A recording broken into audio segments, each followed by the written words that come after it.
రాజు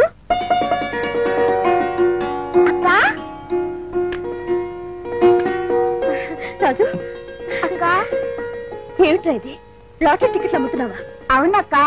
ఆంధ్ర, భూటాన్, తమిళనాడు, మహారాష్ట్ర, కేరళ ఒక్కటేంటక్క, మొత్తం ఇండియా అంతా నా చేతిలో ఉంది. పదక్క ఇంటికెళ్దాం.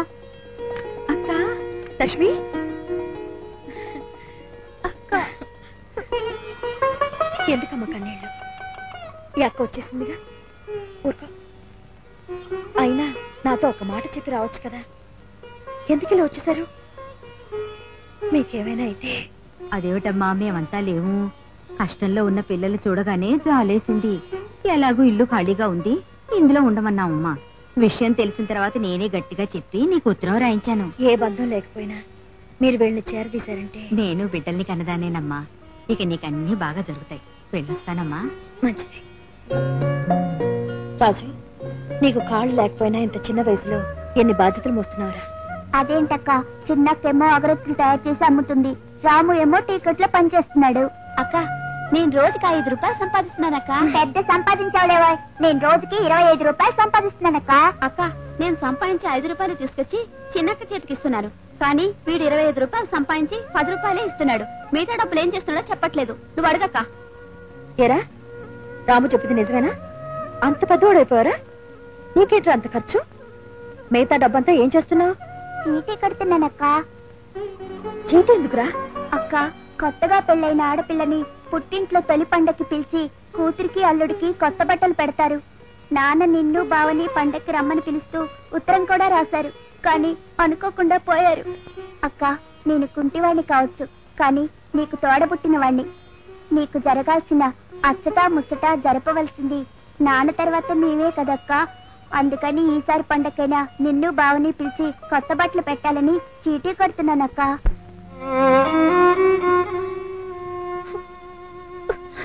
రాజు,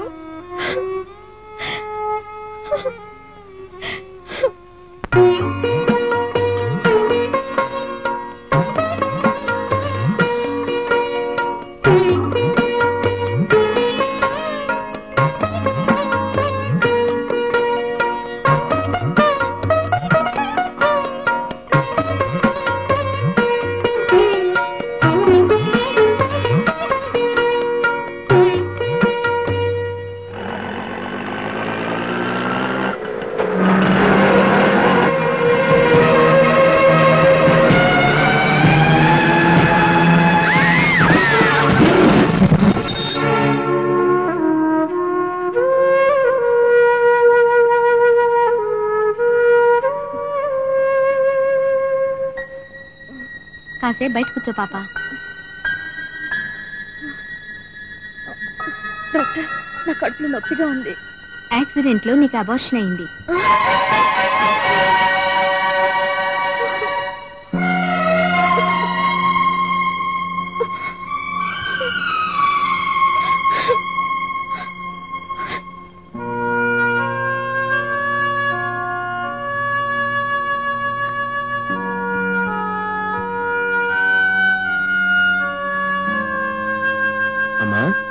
ఏంటమ్మా అలా ఉన్నావు? ఏం జరిగిందో చెప్పమ్మా. పిల్లలు బానే ఉన్నారుగా? ఏంటమ్మా కళ్ళమ్మ నీళ్ళు పెట్టుకుంటున్నావు? ఏం జరిగింది? మావయ్య, నేను అక్కడికి వెళ్ళి వాళ్ళని కలుసుకున్నాను.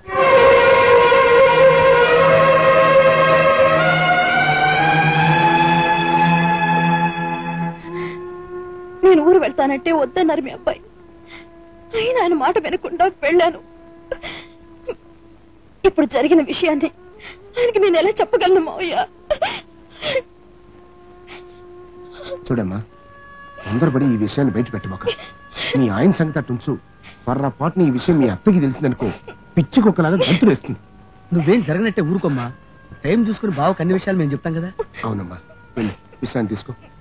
వెళ్ళమ్మా. నువ్వు వెళ్ళమ్మా. వెళ్ళి రానాయనా రా. నువ్వు పని పని అని ఊళ్ళు పట్టుకొని తిరుగుతుంటే నీ పెళ్ళాం కూడా పైలా పచ్చిసలా ఊళ్ళు తిరుగుతుంది. ఇది ఒక పద్ధతి పాడు ఉన్న ఇల్లులా నాకు కనపట్లేదురా.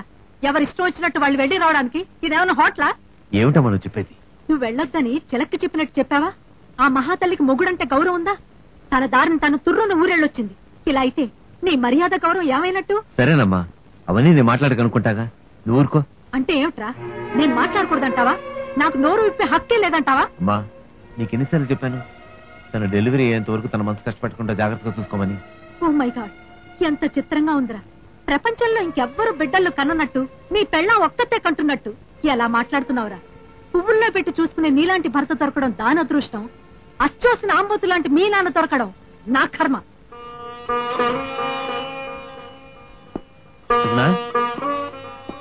సుగుణ, ఈ రోజు నా ఫ్రెండ్స్ టిఫిన్కి వస్తున్నారు, ఆ ఏర్పాట్లు చూడు. ఏమండి, మీతో చెప్పకుండా నేను ఊరు వెళ్ళడం తప్పు, నన్ను క్షమించండి. అరే, ఇప్పుడు ఆ విషయాలు ఏం అడగలేదుగా, ఎందుకు మన్నింపులు క్షమాపణలు? అది కాదండి, వెళ్ళిన చోట అనుకోకుండా. ఇప్పుడు అవన్నీ అనవసరం, నువ్వు పార్టీ కావాల్సిన సిద్ధం చెయ్యి, నేను ఎప్పుడు వస్తాను.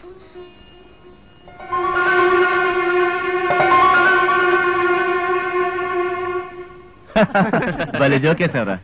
సుగుణ గారు, మా రవి తండ్రి కాబోతున్నాడని తెలిసి ఏ 5 స్టార్ హోటల్లోనూ పార్టీ ఇస్తాడనుకున్నాం, కానీ ఇలా సింపుల్ గా తేల్చేస్తాడని అనుకోలేదు. ఒరే తిండిపోతున్నాడు, బిడ్డ పడితే ఎలాగో 5 స్టార్ హోటల్ పార్టీ ఇస్తాను, కానీ ముందు టిఫిన్ మింగు. చూడమ్మా, మీకు పుట్టబోయే బిడ్డ అబ్బాయిని మీ ఆయన, అమ్మాయిని నేను పందెం కాశాం. నేను గెలవడం నీ చేతుల్లో ఉంది. రేయ్, బిడ్డ పుట్టే వరకు గెలుస్తానా ఓడతానా అని టెన్షన్ ఫీల్ అవ్వకలేదురా. స్కానింగ్ తీసి అబ్బాయి అమ్మ అని తేల్చి పారేస్తారు.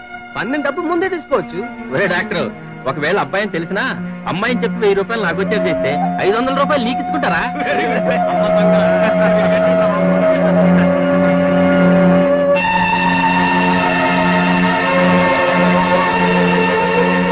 సుగుణ,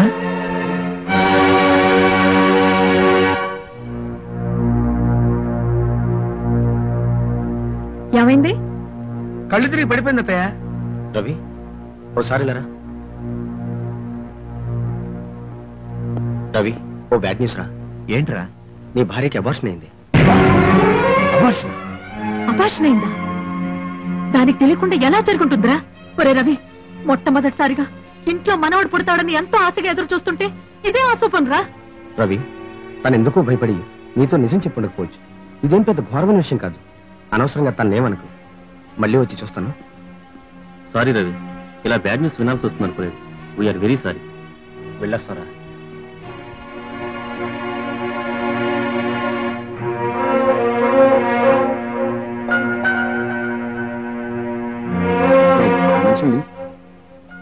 ఒక డాక్టర్ వచ్చి టెస్ట్ చేసి చెబితే తప్ప అపార్షన్ జరిగిందనే నిజం తెలియలేదు మనకి. ఈ నిజాన్ని మన దగ్గరే దాచిందనమాట. దీనికి మనం తలదించుకోవాలరా.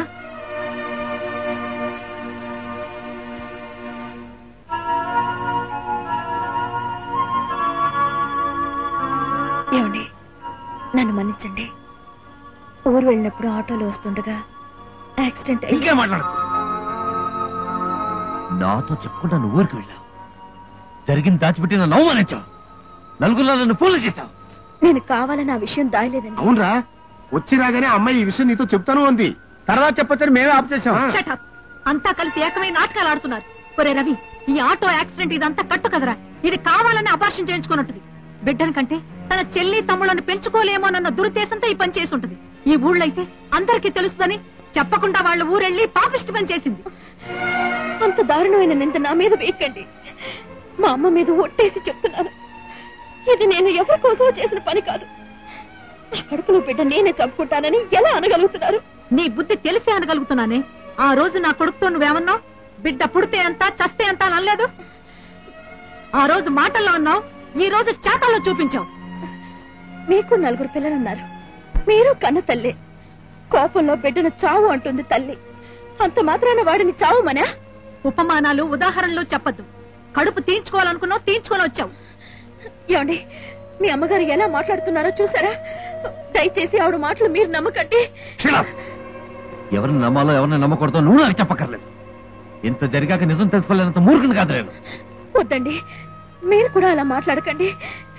ఎవరన్నా నేను భరించగలను గాని మీరంటే నేను భరించలేనండి. నేను కావాలని చేయలేదండి, నన్ను నమ్మండి. ఇది ఏడుపులతో తప్పిపుచ్చాలని చూస్తుంది. ఏంటే మీరు మాట్లాడేది? పాప అమ్మాయి అంత ఏడుస్తూ చెప్తూ ఉంటే మీకు నమ్మకం లేదు? అసలు మీరు మనుషులేనా? ఇది హరిశ్చంద్రుడు కూతురు, ఇది చెప్పింది మేము నమ్మాలి. ఇంకొక మాట మాట్లాడేమంటే నీ ముఖం పచ్చడైపోతుంది. ఏంటి పడతావా? పడతానా నేను? ఆగండి. కట్టుకున్న మనిషి నన్ను నమ్మనప్పుడు మీరెందుకు మధ్యలో పోట్లాడుకోవటం? నేను కావాలని చేశాననుకోండి. అనుకోండి అంటే నువ్వు కావాలని చేసావు. అవును, నేను చేశాను. అయితే ఏంటి?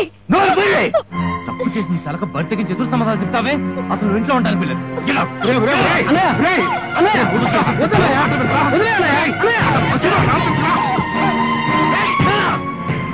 నా సొంత విషయం, మీకెవరికి సంబంధం లేదు. పొండి పొండి.